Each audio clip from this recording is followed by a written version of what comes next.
Right, thank you very much. Can I welcome everybody along to the Audit and Scrutiny Committee for the end of June? Is there any apologies for absence? Haven't received any apologies, Chair. I think we've actually got a full complement. No, we haven't. There's one missing. No. Declarations of interest. Any declarations of interest? No. That's excellent. Can I'll actually introduce our guests today. For item 4, with Margaret McCrossen and Barbara Clark and Morgan Fraser of the External Audit. And for item 5, Nick Hill of Strategic Services Assistant and Claire Coburn, Partnership Development Officer. Welcome everybody. And so a special welcome to Linda, because Linda does all the work.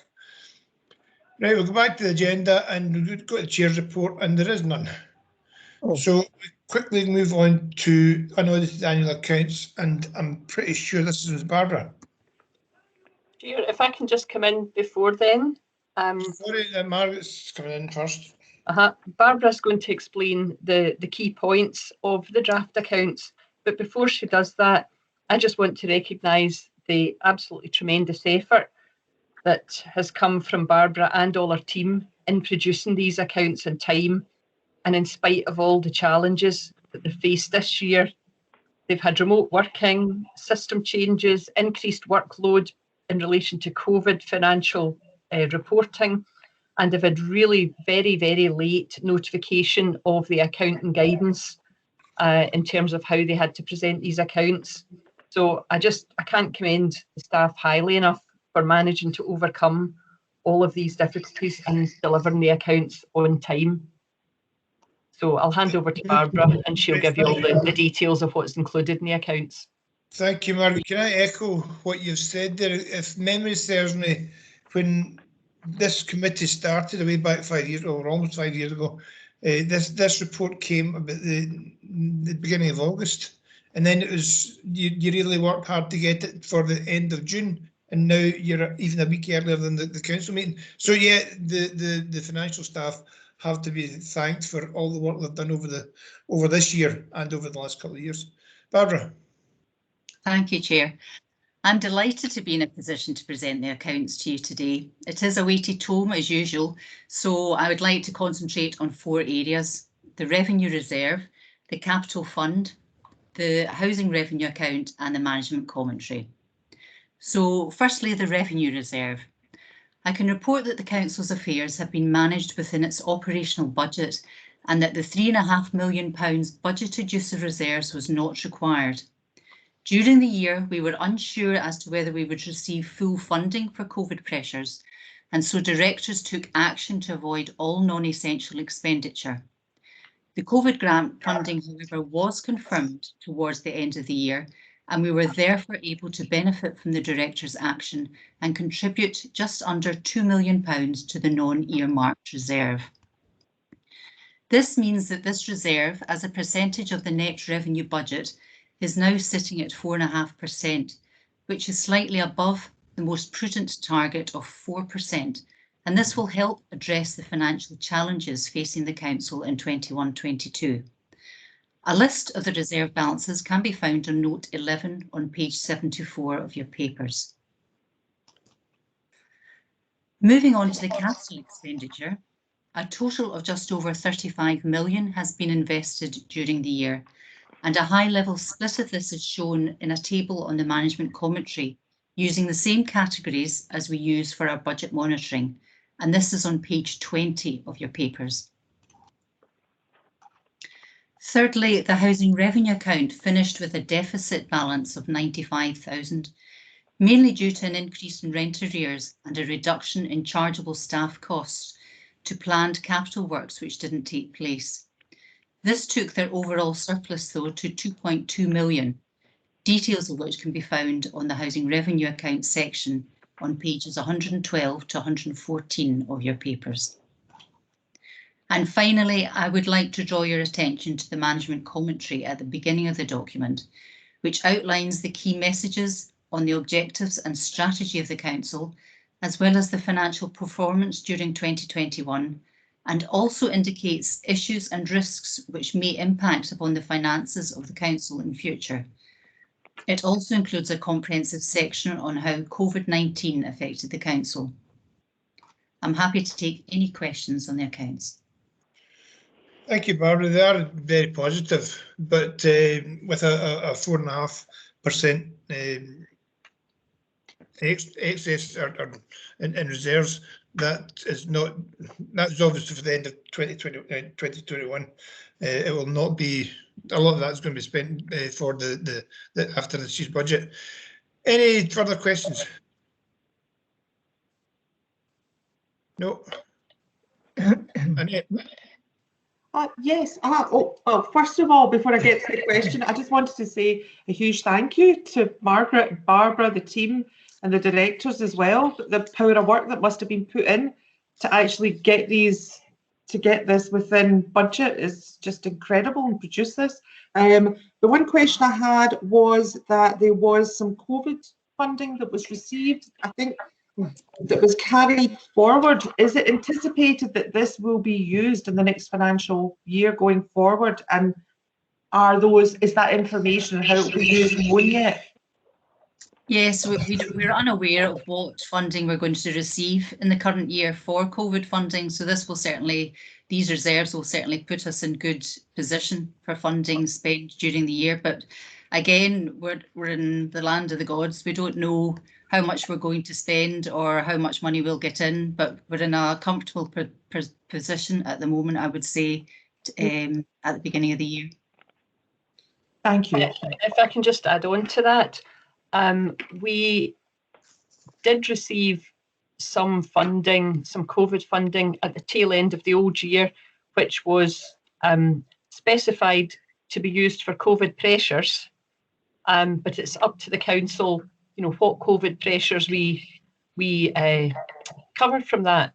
But some of the amount that's there carried forward into this year is actually even more tightly defined, and some of that is money for example, staff in education to help address attainment gap, whether that's pupil support assistants or teaching staff, because obviously we're looking at the academic year, not the financial year. So some of the monies actually is badged specifically for even more narrow use, but again, all to do with COVID pressures.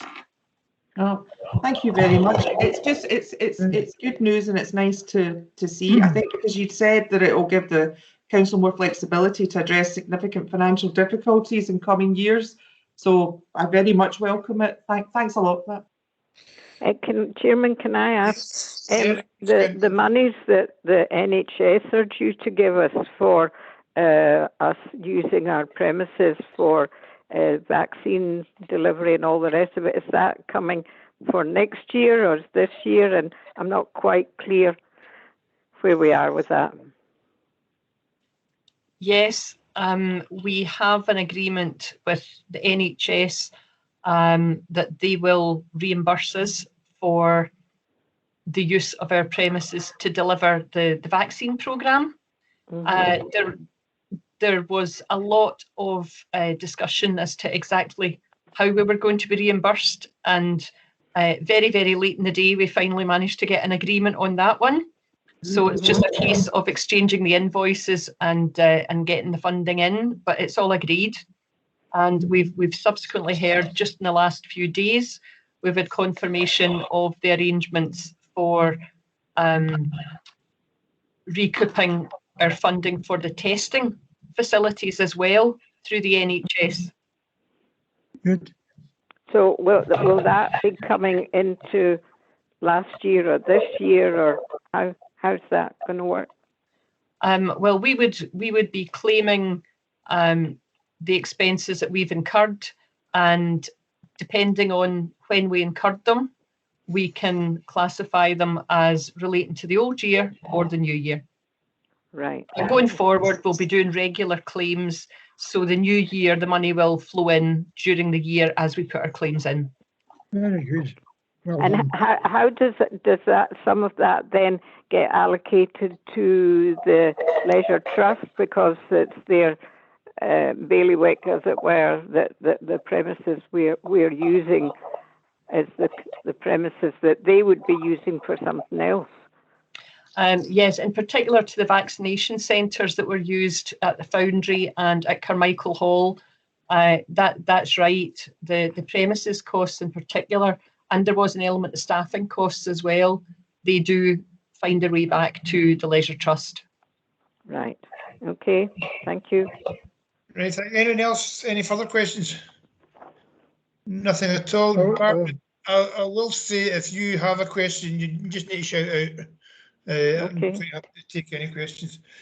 Okay, can we now move on to item number 5, which is the Code of Corporate Governance, and I'm quite sure that Nick Hill is going to be speaking to this. Yep. Thank you, councillors, for inviting me to the committee this afternoon. Today's report is on the annual Code of Corporate Governance, which is something that you're used to seeing each year. This is an annual report submitted to the Audit and Scrutiny Committee, and is an important part of the Council's arrangements to ensure proper governance of the Council's business and the use of resources. The code is completed in line with national guidelines produced by SIPFA and SOLACE, and is based on 7 key principles, each with a number of sub-principles as set out in Annex 1 to the report. Every year we complete the following process. There is first the backwards look for 2020 to 2021, where we publish an annual progress summary on actions from last year's code, which was published in June 2021 and is available on Council's website. And of the 7 improvement actions listed in this code, 5 were completed and 2 were carried over. Details are outlined at paragraph 9, page 136 of your papers. Completed actions include the first annual fraud response statement, the finalisation of the new digital customer experience programme, the Equalities and Human Rights mainstreaming report, the full rollout of an investment reporting system for capital and investment projects, and the introduction of the outcome delivery plan for 2020 to 2023. There is then the forward look for 2020-2022, in which we complete a self-evaluation against principles and propose a new code listing supporting evidence and self-evaluation scores to show our level of compliance and any improvement actions. Our self-evaluation for the current year suggests that we are compliant with the code across all areas, apart from one relating to managing data. Our internal auditor identified that data sharing agreements recorded on information asset registers were not up to date in March 2020, and as a result, a new action relating to the rollout of a replacement information asset register application has been added to the code. Several other actions have also been identified to further demonstrate our compliance with the code principles. Altogether, there are 4 new actions and 2 carried over actions that are listed for the 2021 to 22 code. Details of these are outlined at paragraph 12, page 137 of your papers. This includes the introduction of a marketing campaign to raise awareness of the new complaints handling procedure and processes, the implementation of a new equality and fairness impact assessment process, and creation of a central repository of all completed impact assessments on the council webpage. The review and updating of the workforce plan. Then, as already mentioned, in response to the area of the code that we're only partially compliant, one improvement action will focus on rolling out the replacement information asset register. There are then the 2 carried over actions from last year. This includes the plan outlining the next steps for community choices, participatory budgeting events, which was delayed due to COVID, as well as the climate change strategy and action plan, which remains under development. The committee is asked to note progress against the 2020-2021 code and consider and approve the new 2021-2022 codes. And I'm happy to take any questions on this at all. Thank you, Nick. The only action I would recommend that you take is something to do with digital, so that Barbara can go on. Yeah, that'd be handy. Yeah, otherwise, if we don't do something, this machine's going in the bin. I could have added something there, but better not. Anyone, any questions? Annette? Yeah, thanks, Chair. Hi, Nick. It was just, I don't know if you can answer this for me, but I'm going to ask it anyway. It was on the climate change strategy and action plan, because I know that's something that's came out of this committee and then moved its way forward. So I'm keen to see things on that as soon as possible. Do you, I note that it's just listed that it will be published by the end of 21-22. I just wondered if there was any further information on that. And also, I know that as part of that we were going to be setting up a member officer working group, and it was just for any ideas of dates of when that can start. Yeah, well, I contacted someone from Environment yesterday just to follow up on that, and I got a response saying that first of all, it's been delayed because they were taking up a bottom-up consultative approach rather than issuing a top-down diktat, which usually takes longer. But the end result they're hoping for is a more informed strategy where colleagues feel sort of greater ownership over its delivery, as they were involved in its writing. And he let me know that the formal consultation process with colleagues started last month. And then he mentioned, which obviously you'll be aware of, is that there's been 2 cabinet papers and a briefing session. With regards to the working group, I'm not entirely sure, but I can go back and contact Environment and then forward on the response to you if you'd like. I would very much appreciate that. I just know it was something that was important to this committee. Sure. Yeah, no, I quite agree. It is important to this committee since we did the climate change report 2 years ago now. It seems a lot longer, right enough. But certainly, if you can email the response to all of us, it would be ideal. Yep, Good. sure. Thank you very much. No problem. Margaret. Yes, just to add some reassurance that the CMT are beginning to receive some initial reports on this and looking at how we want to take things forward and thinking about how we can fund some of the early stages. Thank you. Any further questions? Don't see any at all. Well, thank you very much, Nick. And I don't see you. Thank you very much, Claire. We move on to the next one. The internal audit plan progress report. And this is Michelle's bailiwick, I think. Thank you. Progress report for the final quarter for 2021. There were 6 audit reports relating to planned 2021 audit work issued since the last progress report. And as previously mentioned to the committee, the ability to audit remotely has been severely restricted in the period since March 2020. And although we've been trying to progress some audits, it's been much slower than when in the office. Paragraph 5 of the covering report says that there's 6 audits from 2021 still to be issued, although this is now actually 5 because one was issued after the white papers were produced, and hopefully another few will be issued in the next week or so. In terms of the reports that have been issued in the quarter, you've got details of some of them in Appendix 3. The only 2 I would mention are 1133, which is council tax billing and collection, and there's quite a few credit balances, so they need to address that, need to be reviewed. The application audit of Integra, there was a couple of issues raised there in terms of the users accessing Integra need to be reviewed more frequently, and it has been done since we wrote the audit report. In terms of fraud, irregularity and contingency time used, there's only been 1 new item in the quarter using contingency, and it's currently being investigated. It's also been reviewed by police, so I'm actually very limited in the information I can give at this time, but I'll give the committee a further update when the investigation is closed. So subject to any questions, I'm happy to answer any questions, but I would ask that you note the progress report for the quarter, and also let me know if you need to see any of the reports in more detail.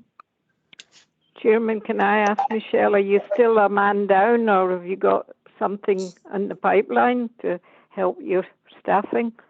Okay, the one member of, I was two people down at the end of the last quarter.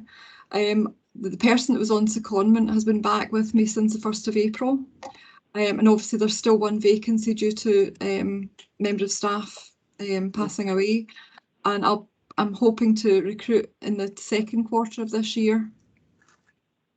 I'm sure that will help you to be able to progress some of your commitments.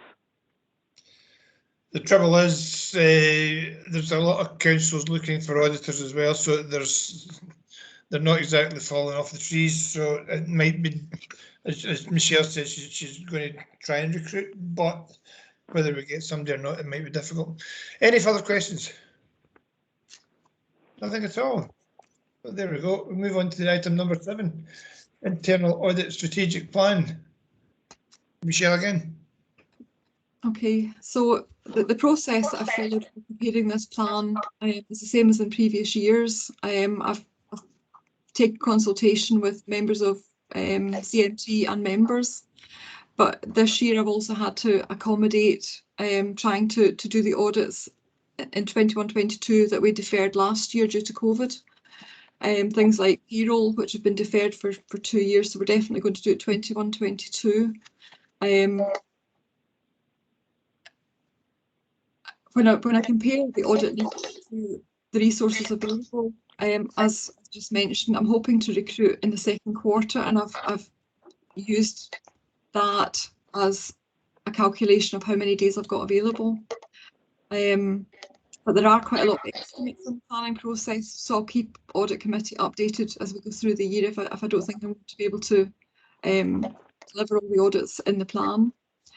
In terms of the changes to the plan or some new topics, there's 2 main new topics I would mention, and again it was just at the request of directors or circumstances, and that is COVID grants, which is pretty obvious, and client monies.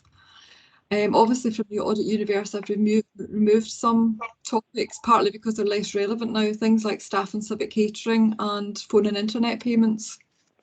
There's also some days in the plan, as in previous years, where I will be doing some work but there'll be no actual audit outputs, and that's things like days spent on the trust.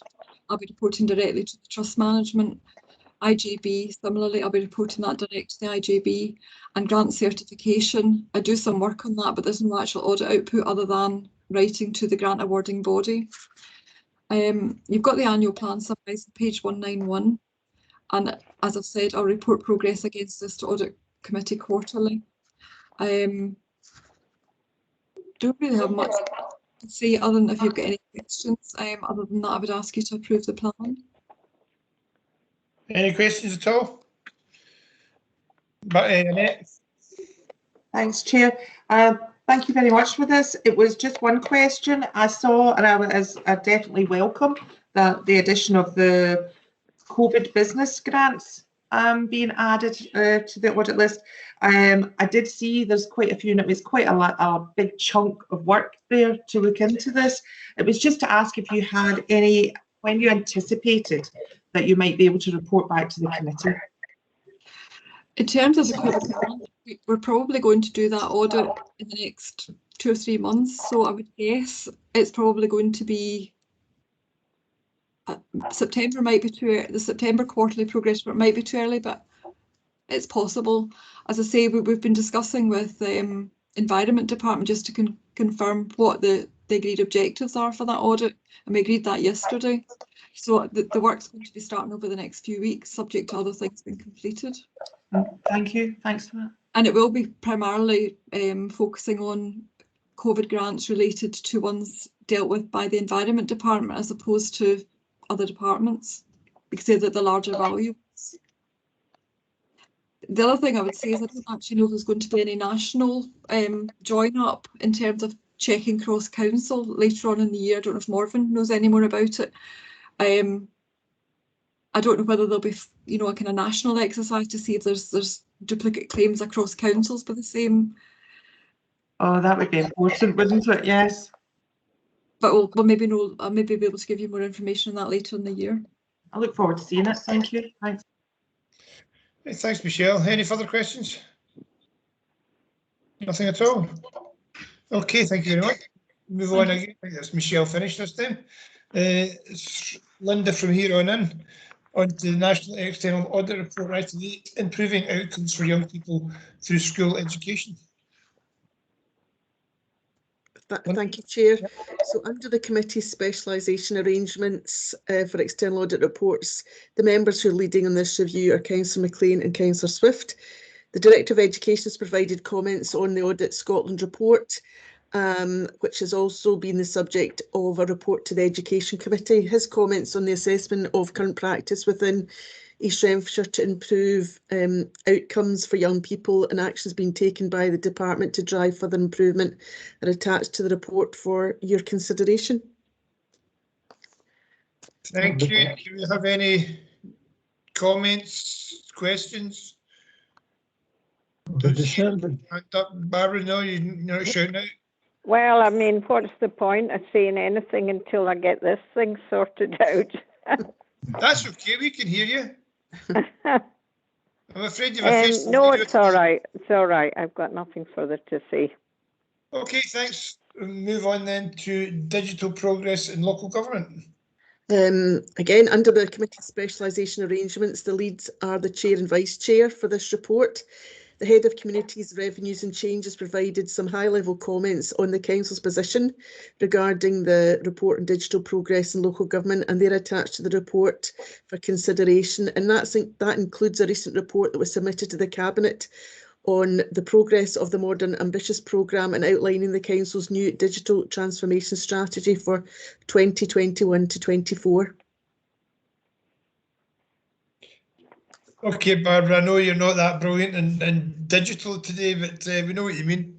Right, any questions at all on this one? No. Move on to, no, that's the final one, that's not the final one.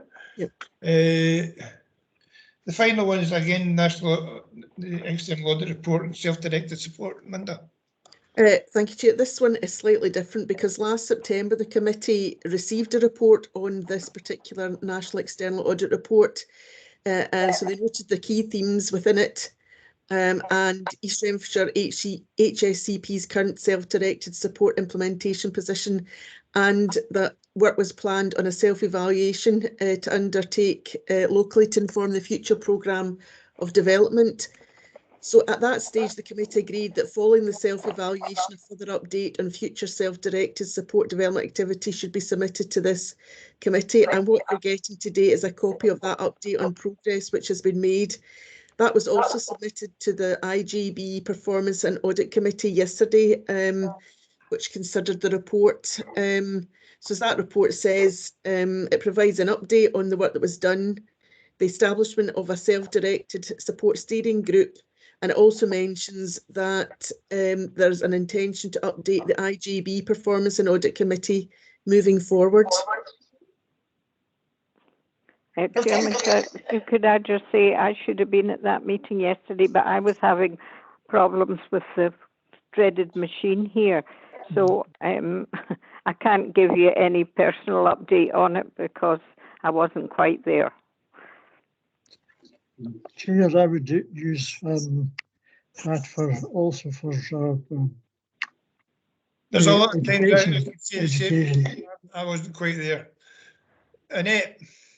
Oh, thanks, Chair. Yeah, it was just to say I was really pleased to see the report. I welcomed the work that had been done, especially I saw that there was focus groups that had been held, and now that there's a SDS steering group, and I'm reading from the report, which will collaborate to agree and oversee local implementation plan, highlighting key priorities. I thought all that was really good.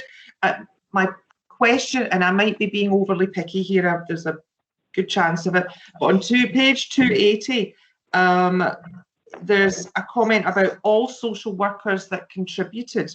I suppose my question was that to the focus groups, and was it not all social workers, or were there only some social workers? And I suppose were only some social workers asked to take part, or did only some social workers take part? I suppose that's my question. I don't have confirmation of that, but I can certainly go out and find that out for you. I just need to seek clarification for you, and I can circulate that. Good. If that's okay with the committee. Yeah. Yeah. No problem. Thank you. Any further questions? Annette, your hand's still up. I would suggest then there is no further questions. No further questions for any of our guests today. Therefore, can I thank you all for your attendance at the meeting. Okay, we're starting a wee bit late, but we're quite quickly. So thank you very much once again, and have a good day. Well, could I just thank everybody.